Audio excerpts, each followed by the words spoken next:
Say, Joe, you're an entrepreneur. Clearly what you're doing with Spartan is entrepreneurial. Here's California in 1854. Do I have a deal for you? I can sell you a piece of this. Will you buy? In 1854 prices or today?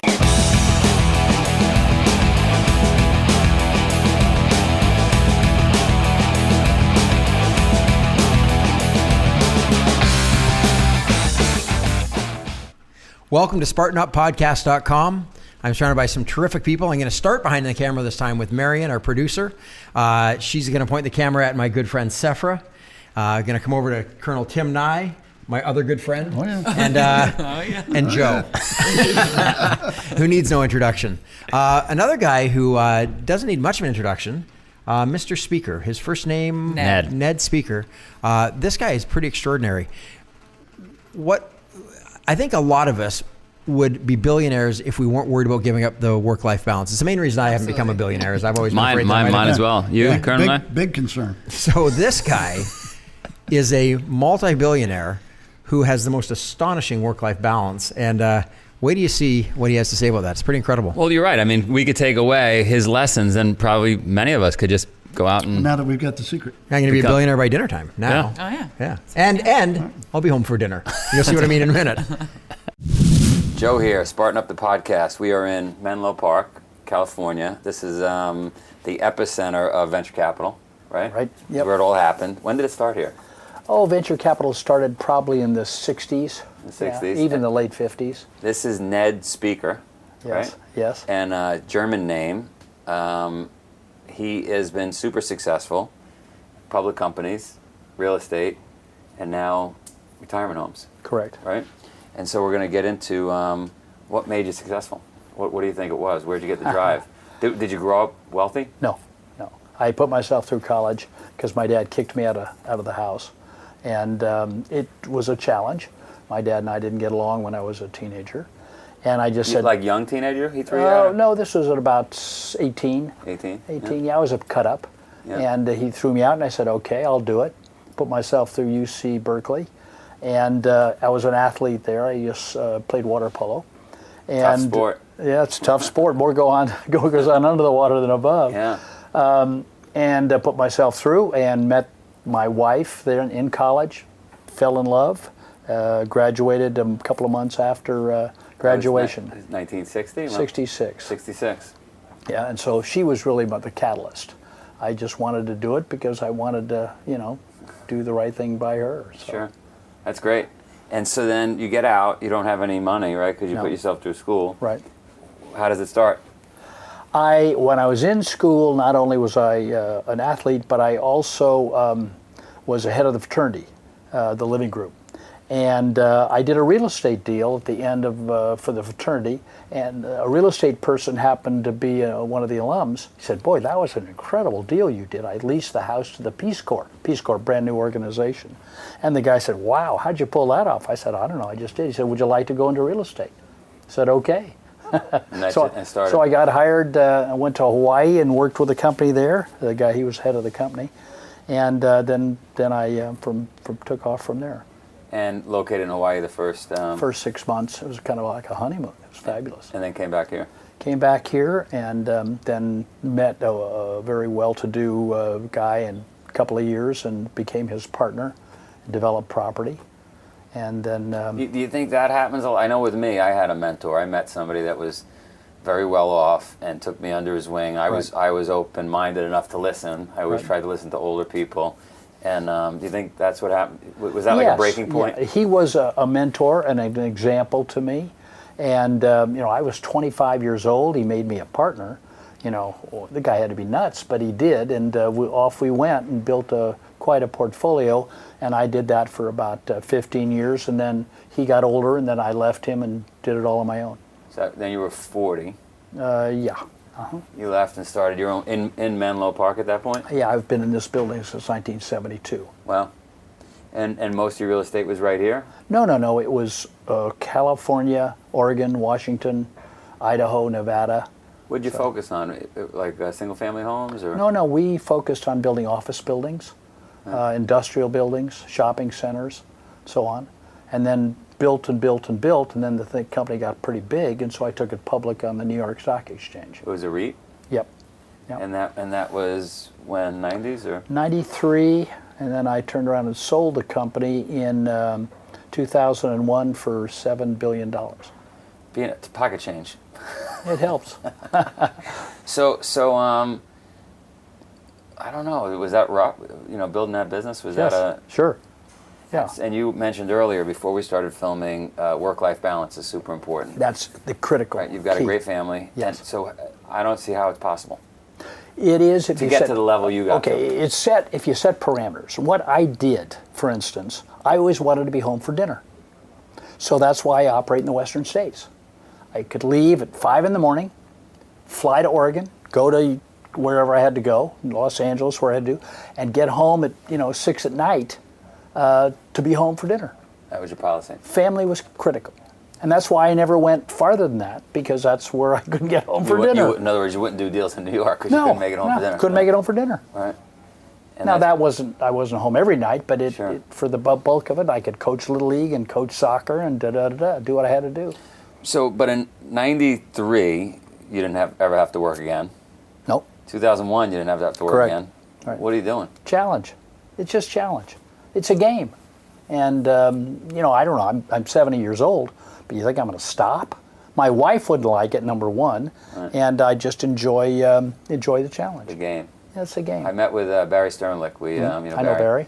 And he said, shark never stops swimming. Because I said the same thing to him. Yeah, sure. Right? Yeah. So, but is that work-life balance if you won't stop? Well, no, because it helps maintain the balance. I mean, if I weren't engaged, keeping the mind moving, Right. what are you going to do? Play golf? Read a book? I mean, come on. You need to keep the mind engaged. So I go hunting, fishing, I race cars, skiing, I do all this kind of stuff. But if I did that, I'd be a playboy. But if you don't have the stimulation, the gainful employment, you're a playboy. You need the action. Sure. So what would you say the key factors to success are? If you look back over your life, right? Was it luck? Was it hard work? Luck always plays a factor. Absolutely. Meeting this guy, Trammell Crow, who I met in 1969, that was fortunate. Luck, yeah, but he said, hey, okay, and off we went. But I would say, I think the key is self-discipline. Self-discipline. Setting goals, having the thought process, and then saying, okay, self-discipline. So when you got out of college, did you say to yourself, did you have a true north and you said, this is where we're going? Or did it, for a while you were just bouncing around? It meanders. But, Right. a couple of things happened. I was a college athlete, so I get married. So my wife wants to prove what a great cook she is. I go, God, I can't take this. So I started exercising when I was, right there. I started exercising daily, and it forms a discipline right there. Every morning? Every morning, yeah. Yep. Mm-hmm. And the weekends I do it in the afternoon. But a regular schedule of exercise just keeps your mind and your body sharp. And so you did that every day, Mm-hmm. and now you're in business. What was that? What was the goal? Where'd you have your eyes? Well, I can be a little flippant and say, I wanted to earn while I was sleeping. So that would give me all options. Right. So if you work for salary, or if you work for day to day, you got to keep working. But I built basically a portfolio. So if I wanted to, I could say stop, and then it wasn't work anymore. It was optional. Right. And when it's optional, it's nice. Yeah. it's fun. You do it for fun. And then now you're in the business at that point. Let's say 80s, right? You probably went through 87, which must have been tough. Tough. Right? Yep. Mental fortitude. What was it that got you through that? Yeah, exactly. Mental fortitude, and my partner almost went broke, and we had to, patch and cut. Basically, I had to support him in the late '80s because he was in Texas, and he got really crunched. It's fortitude, and just one day at a time. It's funny. In perspective, those were blips. When you're going through them, they're a crisis. Right. They're a crisis. Right. So you respond to the crisis. But Yeah, they're just speed bumps along the way, right? That's right. In hindsight, they're blips. Yeah. Yeah. Let's take a break, and then we'll come back and learn how to make $1 billion in real estate. I hope you're not sitting still while you listen. If you are, you better get a burpee break in.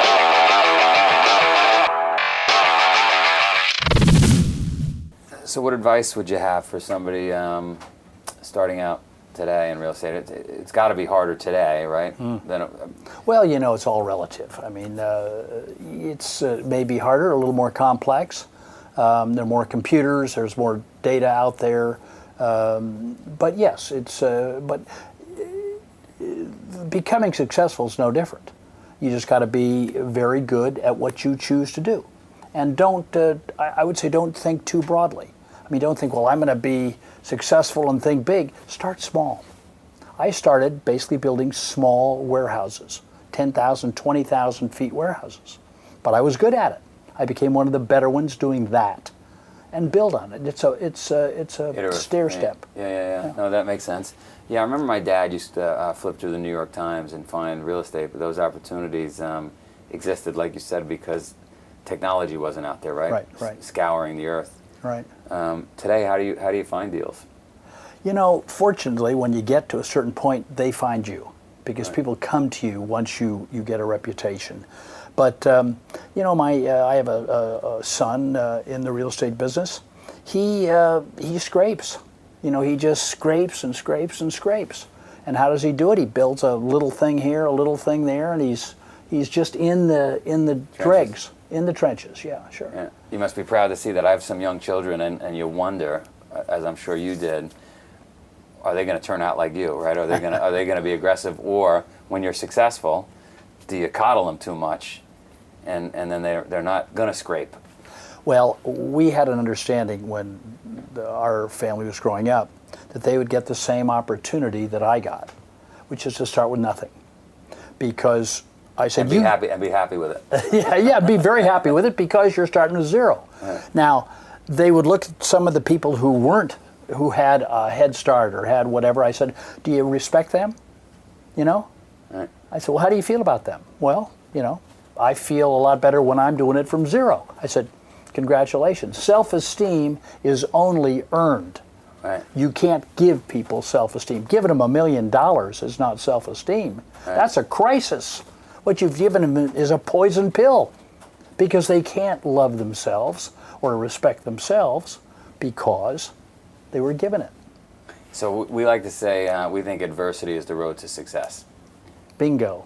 You agree with that? Absolutely. Right? Oh, sure. Because otherwise, you're right. Quickest way to earn $1 million is start with 2, and right, that's what it is.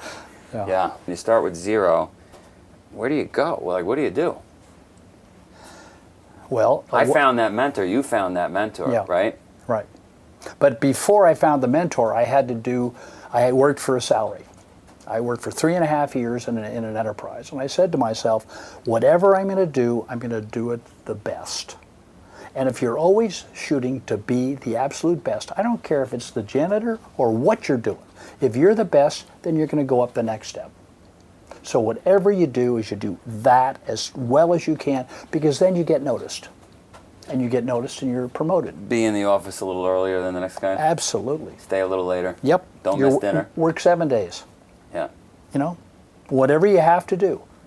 And I could do that when I was young and didn't have a family and didn't have kids. I mean, my wife didn't see me. And get educated. I wasn't much of a student, but after I graduated, I got every license and every credential and so on at night. What are your thoughts on education? There's a lot of controversy out here with the venture capital guys that maybe kids are better off just going right into business and skipping college. I think some kids are better off doing it just without education, and some, you know, thrive on education. If they're getting an education to get a letter behind their name, an MBA or a da-da-da-da, they're doing it for the wrong reason.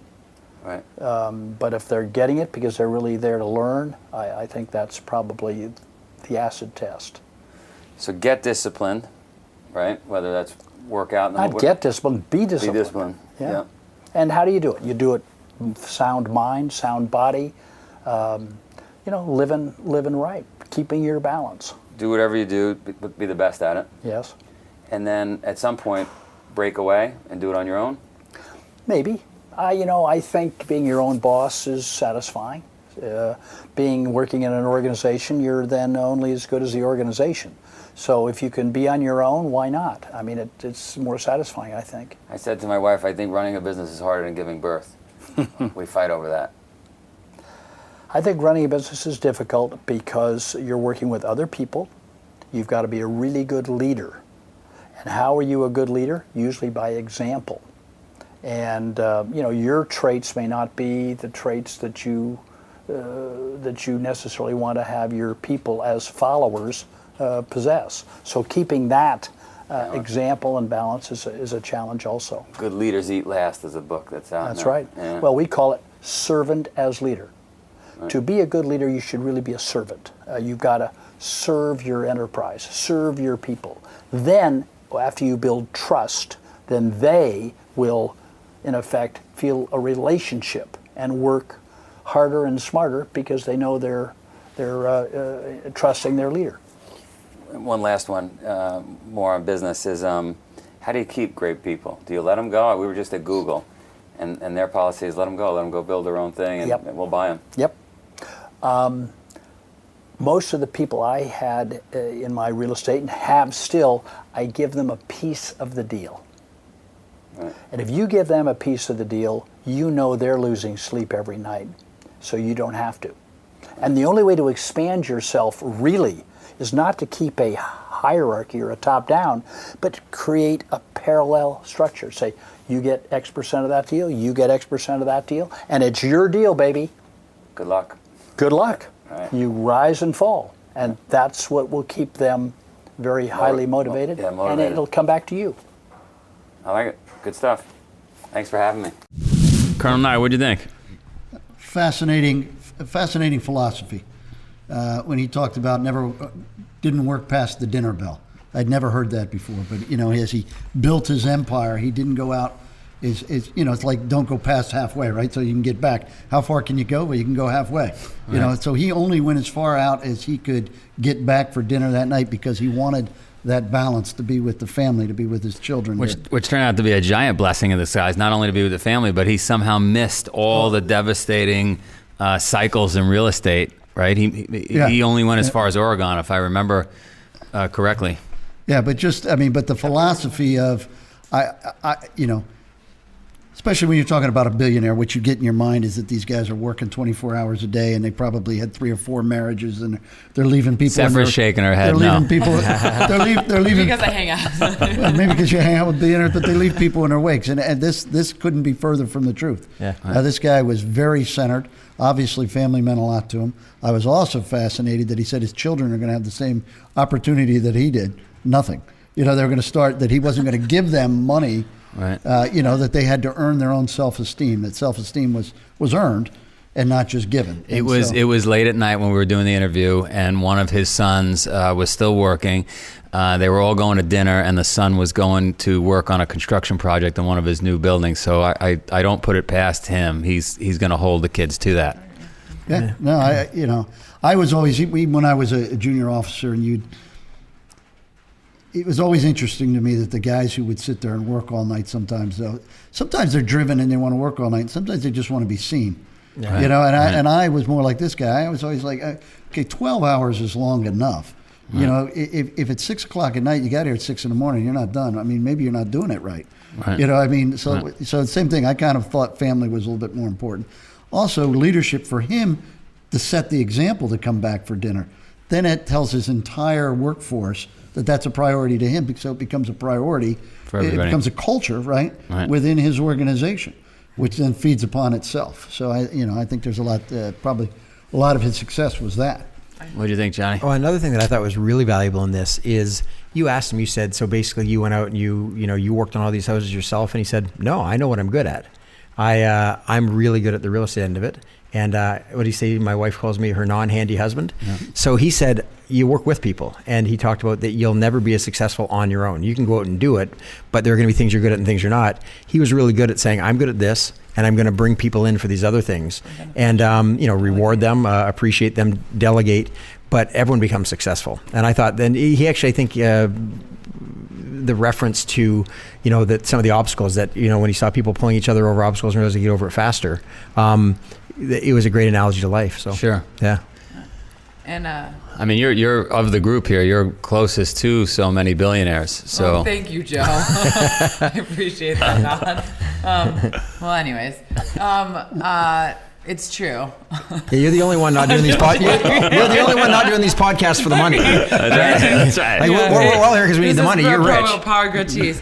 No, I mean, I just like to reiterate. I mean, I grew up in Connecticut, right, where so many fathers left at the crack of dawn, came back after the kids were asleep, and never saw each other. So I think, to have you have the local food movement, you understand your watershed, your food shed, and now to have this idea of local, like a business shed, it's kind of like something I never even thought of, and it makes so much sense because holding your family at the center of your values is so important, and oftentimes it does get lost when you're in that corporate cycle. And I think it's true. Like you quoted Barry Sternlicht, who's his hotel down in Miami just opened. It's great. And shark never stops swimming, and maybe they don't need to. If you find this balance, you can celebrate your family. If you can celebrate your life, if you're doing all these things, then working's not a bad thing, And I think, or whatever it is that you're doing, something people love and they get a kick out of. They get a joy. It's their passion.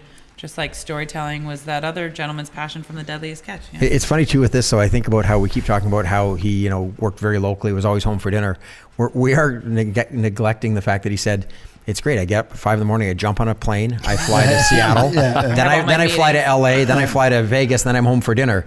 This is not a guy who didn't work hard. This guy worked his ass off. It's just he did it smart. Yeah. So for those of you out there that have been holding back, we're going to be a billionaire, but you were worried about work-life balance, you now have the solution.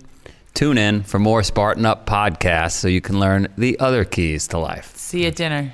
See you at dinner.